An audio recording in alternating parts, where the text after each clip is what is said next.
guys, it's Britt. Tonight we're here to talk about Colleen Ballinger. She recently put out a vlog and had what she's considering a very exciting announcement, and I'm sure a lot of her fans that are still supporting her toxic behavior are also very excited, but I had some thoughts of my own, so if you're interested, please keep watching.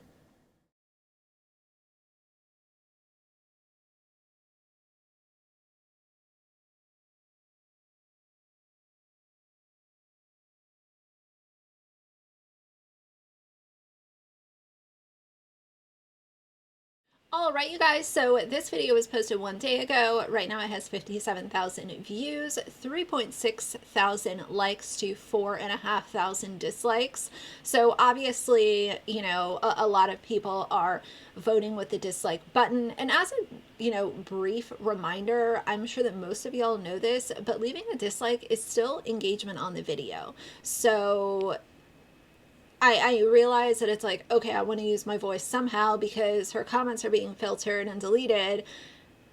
So I'll leave a dislike, but for anyone who does care, that still helps her in the algorithm. If you leave that dislike, it's engagement. The YouTube algorithm is not going to decipher, okay, these are likes, these are dislikes. They're just going to look at overall engagement and choose whether or not they push her video in the algorithm. So that's just a brief little side note for anyone who was wondering, like, what's up with the dislikes. It's still engagement. So she starts out on this pretty early on by saying that the #1 comment that she receives on her vlogs isn't about her or her kids or anything along those lines. It's supposedly about her podcast with her husband, Eric. When's the podcast coming back? Where's the podcast? We missed the podcast, so on and so forth. But I'm happy to be home with my kiddos, and some of my rocks need to be looked at, so that's what I'm about to do. I have some exciting news today, guys. Do you know what the #1 comment is that I get on all of my vlogs? It's not about me, it's not about my kids, it's not about my career, it's not about my mental health, it's not about my struggles, it's not about the things I've been through. It's about Relax the Podcast. I get more questions about Relax the Podcast than anything else on this vlog channel, and today we're talking about it. Relax the Podcast is my husband and my podcast, and we stopped doing it halfway through the year last year, and we've been wanting to do it again, but things have been hectic and hard and crazy and just all over the place. Eric was like, hey, let's have a little production meeting and get started on Relax again, and I was like, yes. So today, Eric and I are doing a little production meeting together in like 15 minutes, so I actually need to hurry the heck up so that we can do that. But I'm really excited, you guys. It's gonna be so fun. #1, obviously, we all know that that's an outright lie. Nobody is going, unless it's her core fan base, nobody cares about Colleen Ballinger's podcast.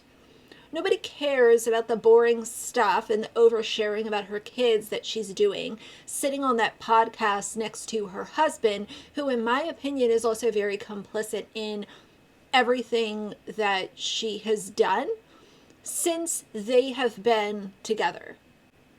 He is very complicit, and I frankly think that he's a joke. So she claims that that's the top comment that she's receiving, and she and Eric are ready to relaunch her podcast, which I think that we all kind of knew that this was coming, right? She's not going to, obviously, like, she's back to vlogging, she's posting regular content. I don't think that she's been back on TikTok since all this happened. Yeah, she hasn't posted on her TikTok since all of this happened over the summer, so that's been a long while. As far as her making other content, she's obviously getting back in the swing of things, acting like nothing happened. What victims? Colleen Ballinger is the only victim in this situation in her mind. She is, in my opinion, so warped and so just, there's no way that you could literally like dump intelligence on her and think that she would understand a grain of it. I think the woman is just so, she's so far out in left field. Like I get a little frustrated talking about her sometimes because these YouTubers that are so incredibly unteachable and just their refusal to even attempt to not make themselves a victim really drives me nuts. A lot of YouTubers do this. I think of Colleen Ballinger. I think of right next to her, Jessica Kent, a perpetual victim always the victim in every storyline, refusing to acknowledge their own role in why anything blew up in the first place.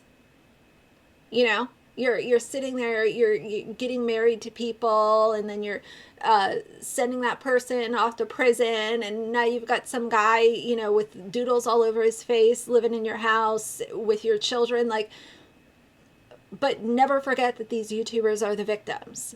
They are the victims. Let's not forget it. So she talks about how the last year has been really hectic and hard. And then, you know, she goes into this markers haul. Like, who would care? Who would care what kind of markers Colleen Ballinger likes? Not me. But then she goes back and talks more about the podcast. And she says how Eric is shy and quiet, and them doing the podcast together is a way for them to spend one-on-one time with each other, just talking.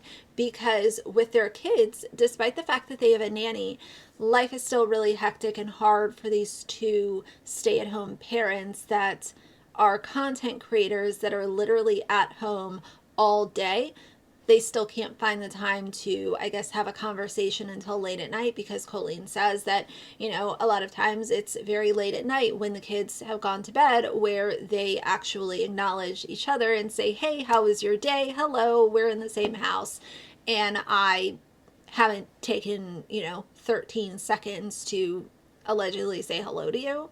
Okay. More quiet in most situations. However, we're at a point now where if you guys see me vlogging like right now, like someone's gotta be with the kids. You know what I mean? Even if we have like our fabulous, beautiful, wonderful nanny around, watching all three kids at once is a little hectic most times. And so usually Eric will take Flynn while our nanny has the twins, or vice versa, or, we switch off. So if I'm with the kids, Eric's having a moment or making them dinner or doing something he needs to do. And if I'm working, like he's with kids. So it's very rare that we're actually together during the day. And I'm curious if this is something that other parents of young kids like struggle with, or just parents in general, because it's something that we have a hard time with. There are so many times where it gets to the point where we put the kids to bed and we see each other and we're like, oh my God, hi, how was your day? Like we feel like we literally do not see each other until the kids are asleep. That's one of the reasons we love the podcast, is because it forces us to sit down and kind of have a date night at least once a week where we're just sitting and talking to each other for like an hour or two with no interruptions and just like fully focused attention on each other, as opposed to like spending that time watching TV or on our phones or doing other things. So like that's one of the reasons we love the podcast. I'm curious if other parents struggle with that. Like how do you like have a relationship during the day when the kids are around? Like obviously sometimes we're together in the same room when we're with the kids, but it's like we cannot have a conversation, or it's hard to communicate in any capacity if the kids are there. So I'm curious if that's a very universal thing or not, or if it's just because our kids are young, or I don't know. But Eric's texting me. See, like we're both home right now, but this is how we communicate during the day.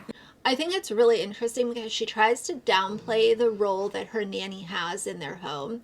And I already made a separate video all about the nanny thing. And the part that I found interesting is now she's kind of changing her tune, where she's like, oh, well, even though we have a nanny, the nanny might be with the twins and then Eric is with her other child, or vice versa, whatever. So it went from like the nanny being really involved to kind of lessening her role. And I'm not sure if she's doing that just to make it sound like, oh, well, the nanny's not doing everything for us. I don't know. Whatever with the nanny thing. I just couldn't imagine my top complaint being, oh, wow, we live in this multi-million-dollar mansion and we have a nanny and I don't talk to my spouse during the day because life is just so hectic. She also talked again about bullying herself, how she's been mean to herself in the past and, will say mean things about herself. Again, this is like a broken record with her, so I've heard it. I don't feel bad for Colleen Ballinger. When she wants to say that she feels bad for herself because she bullies herself with mean comments, I automatically think of her orchestrating an entire takedown of Adam McIntyre when he was literally a child because she did not like what he had to say. She did not like him making a video, so she decided to fully participate in attempting to take down this literal teenage child. I think about, and I talked about this in another video recently, how a lot of these creators who are constantly talking about all of this positivity and how they're mean to themselves and they don't want to put negativity into the world and they're just, trying to spread positivity and create a safe space for everybody. I feel like those are the biggest frauds on YouTube. And I think that Colleen Ballinger is at the top of that list. Because here's the thing. I hear this over and over and over from YouTubers.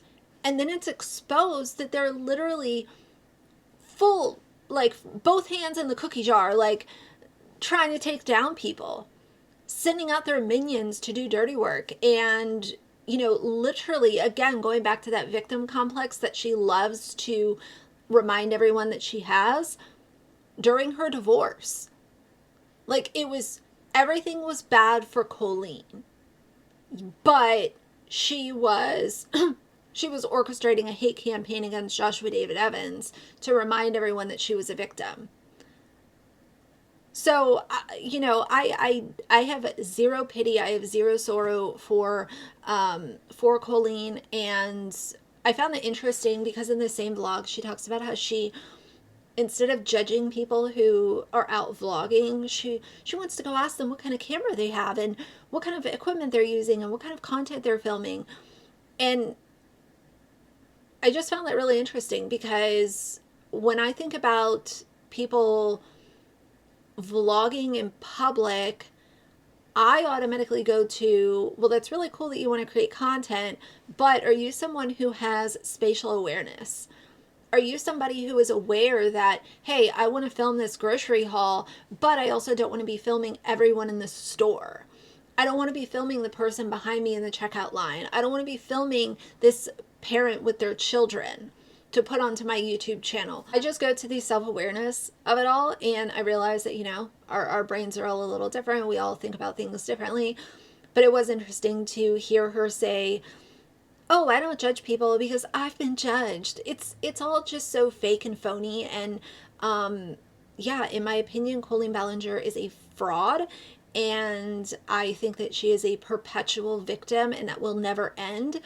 But she has to keep the money train rolling. The next question was, what I've learned from lots of therapy sessions is that people worry about things that they themselves do. Example, I'm worried that others will judge me for doing or saying, etc. is because we are guilty of judging others for doing, saying, etc. those or similar things. Just saying. I think what that's in reference to is in the last vlog, I was saying that I was worried that my friends on my trip were going to judge me if they could hear me vlogging in the bathroom. Like if I was trying to talk really quietly into my little microphone, which I know a lot of you don't like anymore. So I'm not going to use that microphone unless like it's an emergency situation. Also, I think people have a love-hate relationship with this is my old camera, with the camera that's my robot camera. So I think I'm going to use it sometimes. Like I probably should be using it right now because I'm like kind of walking around the room, but I don't know. I'm going to kind of go back and forth and see which one works better. But anyway, what was the question? I don't remember. Oh, it wasn't a question. It was saying that like if I was worried that people were judging me for vlogging or making fun of me in some ways because I'm guilty of that. And I think that there's truth to that sentiment and that idea because a lot of times like you hear like, oh, people will judge you or make fun of you or bully you because they're jealous of you or whatever. And I think that when I worry about someone making fun of me or thinking badly of me, I think I have those worries and thoughts from personal experience, just from life of it happening before. So whether that be I myself in my own have had bullied myself about it or have been made fun of for it. So me vlogging in public, I have been made fun of for it many times, and I have had friends call me out and make fun of me for that many times. I myself, I can confidently say, have never like made fun of or thought negatively of someone for vlogging in public. In fact, when I see someone vlogging in public, I always want to like go to them and be like, oh my gosh, well, are you a vlogger? Like I do that. Like I want to talk to them about cameras and equipment and like what they do and what their channels are. Like I get excited when I see that people do it in public. I don't think negatively of them. So anyway, me being worried that my friends would judge me for that was not because I would judge them for doing that. It was because I have been made fun of and judged for that. But I do think you're right that like there's a lot of times where my own insecurities come from like how my brain works. Like I think that about myself and I bully myself about that. Or I in the past have been a jerk and like judged someone for something, and so then I think someone will do that to me. So like yes, I think that there's total truth to what you said, but I think there's also truth to like you can get paranoid and scared and nervous that someone is going to hurt you in the way that you've been hurt before by other people, and that's where that was coming from. She has to continue the money train, and if she doesn't, then she's going to be SOL, because what's she going to do? Go get a real job? Like, you know, us peasants have to go get normal jobs? Like, what a disaster, blown opportunity, creepy woman. I watched an Adam McIntyre video. I'll insert a little clip that she was saying to somebody in the Weenies chat. This was a while ago, and these screenshots have not been brought forward by the person. So this is all alleged conspiracy, all of those things. But Colleen was saying how she had a dream that this minor fan was pregnant by her husband, Joshua David Evans, at the time. Last fall or something like that. It was like up until like that last summer that she was still in the Weenies chat, which is so interesting. I don't know if anyone watched it, but I posted a vlog of the day that I met up with one of the members of the Weenies, and we talked about it, and she has so much stuff to share on Colleen. Like, Colleen used to DM her saying that Colleen had dreams that the girl, like the fan who was like 16 at the time, got pregnant, and that Joshua David Evans was going to be the dad, and all these different things. Like, she was messaging this one girl in Weenies like constantly about like, how's your baby doing? Like, are you pregnant? I had a dream you were pregnant. Is JDTV the dad? Like, this girl in Weenies has like a lot of really creepy messages that Colleen sent her whenever she was a child. Again, I would watch that vlog because I kind of talk about my thoughts after meeting her, but I believe that a lot of this girl's screenshots are a lot worse than the things I have, and they haven't even been released yet. So, I mean, she did this to many people. I mean, she's just a creepy woman. Like, it is what it is. So I don't know. I think that her mind is wired in a way that is a little scary, and I think that's why when I think of all of this as a big picture, I can't reconcile, I can't compute, and I can't understand, because it is just so far out in left field, and it's not how most normal people think. And I get it, the whole thing, oh, well, what's normal? I've said that before, like, what is normal? I can tell you what abnormal is. Colleen Ballinger and all of her bullshit. Before I let you guys go, I want to read a couple of comments from her subreddit, which I'll link down below. They announced the podcast is coming back, and this is what people had to say. The first person said, her reasoning is so tone deaf. She loves and misses the podcast because it's the only time she and Eric get to spend together. They are both unemployed, stay-at-home parents with a nanny. They are both so unbelievably privileged that they live in a mansion, have no full-time jobs, have endless help, no money problems, and can do whatever they want. Yet they complain about never seeing each other. That's a choice. She said Eric takes F to the nanny or twins, vice versa. That's what I explained earlier. While Colleen does whatever. It's just so ridiculous to act like their life is challenging at all. She asks, how do other parents have a relationship when kids are around? They apparently can't communicate in any capacity when the kids are there.